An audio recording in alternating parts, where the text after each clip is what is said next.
السلام علیکم، welcome back to my channel English language lens.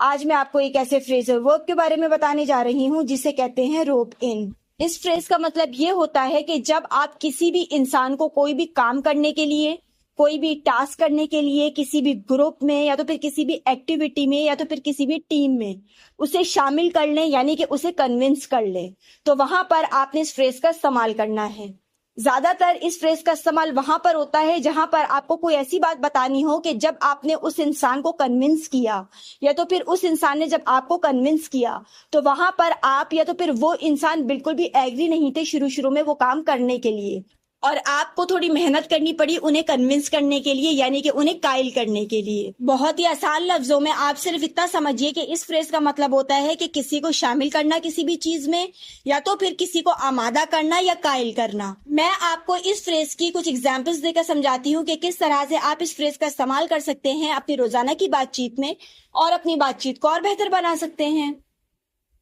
اس کی ایگزامپل کو آپ کچھ اس طرح سے سمجھیے کہ آپ کہنا چاہتے ہیں انہوں نے مقامی لوگوں کو پارک کی صفائی کے لیے شامل کیا یا تو پھر آمادہ کیا۔ اب یہاں پر آپ یہ بتانا چاہتے ہیں کہ پارک کی صفائی کے لیے پہلے تو جو وہاں کے لوکلز تھے وہ کنونس نہیں تھے، یعنی کہ وہ ایسا نہیں کرنا چاہ رہے تھے، لیکن بعد میں ان کے کنونس کرنے پر، ان کے قائل کرنے پر، ان کو تھوڑا سا منانے کے بعد جا کے وہ اس بات کے لیے مانے ہیں کہ جی ہم آپ کے ساتھ شامل ہوتے ہیں۔ تو اس طرح سے جب آپ کسی کو کوئی کام کرنے کے لیے کنونس کر لیں تو وہاں پر آپ نے اس فریز کا استعمال کرنا ہے، جیسے کہ سینٹینس میں۔ تو یہاں پر اس سینٹینس کو کہنے کے لیے آپ اس فریز کا استعمال کرتے ہوئے کہہ سکتے ہیں They roped in the locals to clean up the park، یعنی کہ انہوں نے مقامی لوگوں کو پارک کی صفائی کے لیے شامل کیا یا تو پھر آمادہ کیا۔ یہاں پر اس کی ایک اور ایگزامپل کو سمجھیے، جیسے کہ آپ کہنا چاہتے ہیں وہ اپنے بھائی کو اپنے ہوم ورک میں مدد کے لیے شامل کرتی ہے یا تو پھر وہ اسے آمادہ کرتی ہے، یعنی کہ اس کا بھائی اس کا ہوم ورک نہیں کرنا چاہتا ہے لیکن وہ پھر بھی اپنے بھائی کو کنونس کر لیتی ہے، اسے قائل کر لیتی ہے کہ وہ ہوم ورک کرنے میں اس کی مدد کرے۔ تو یہاں پر بھی آپ اس فریز کا استعمال کرتے ہوئے اس سینٹینس کو کہہ سکتے ہیں She ropes in her brother to help with her homework، یعنی کہ وہ اپنے بھائی کو اپنے ہوم ورک میں مدد کے لیے شامل کرتی ہے یا تو پھر قائل کرتی ہے۔ یہاں پر اس کی ایک اور ایگزامپل کو سمجھیے، جیسے کہ آپ کسی کو بتانا چاہتے ہیں کہ میں نے اپنے کزن کو نئے گھر میں منتقلی میں مدد کے لیے شامل کیا،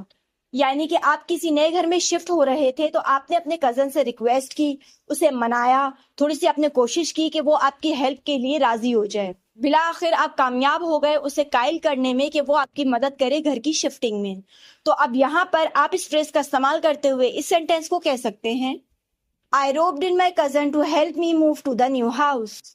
یعنی کہ میں نے اپنے کزن کو نئے گھر میں منتقلی میں مدد کے لیے شامل کیا۔ اسی کی ایک اور ایگزامپل کو دیکھتے ہیں، جیسے کہ آپ کہنا چاہتے ہیں کہ وہ ہر ہفتے اپنے دوستوں کو باغبانی میں یعنی کہ گارڈننگ میں مدد کے لیے شامل کرتی ہے یا تو پھر قائل کرتی ہے، یعنی کہ آپ یہاں پر یہ بتانا چاہ رہے ہیں کہ اس کے جو فرینڈس ہیں انہیں یا تو پھر گارڈننگ کا شوق نہیں ہوگا یا تو وہ مانتے نہیں ہیں کہ چلو ہم گارڈننگ کرتے ہیں خود سے، تو انہیں کنونس کرنا پڑتا ہے، یعنی کہ انہیں قائل کرنا پڑتا ہے اس کام کے لیے اسے ہر ہفتے، یعنی کہ وہ ہر ہفتے اپنے دوستوں کو قائل کرنے کی کوشش کرتی ہے گارڈننگ کے لیے۔ تو اب یہاں پر بھی آپ اس فریز کا استعمال کرتے ہوئے اس سینٹینس کو کہہ سکتے ہیں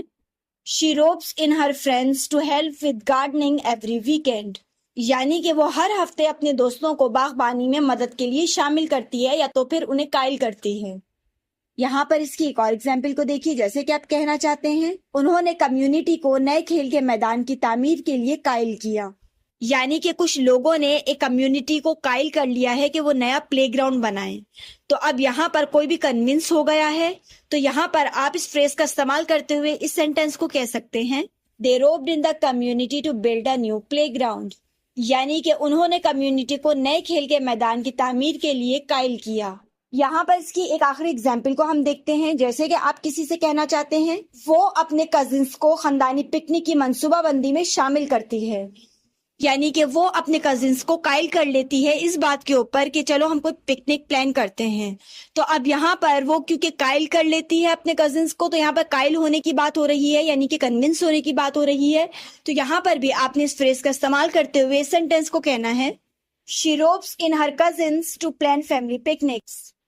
یعنی کہ وہ اپنے کزنس کو خاندانی پکنک کی منصوبہ بندی میں شامل کرتی ہے یا تو انہیں قائل کرتی ہے۔ تو اس ویڈیو میں نے آپ کو بتایا کہ کس طرح سے آپ روپ ان جیسے فریزل ورب کا استعمال کر سکتے ہیں اپنی روزانہ کی بات چیت میں اور اپنی بات چیت کو اور بہتر بنا سکتے ہیں. اسی طرح کے اور فریزز کو سیکھنے کے لیے میرے چینل کے ساتھ جڑے رہیں. Thanks for watching.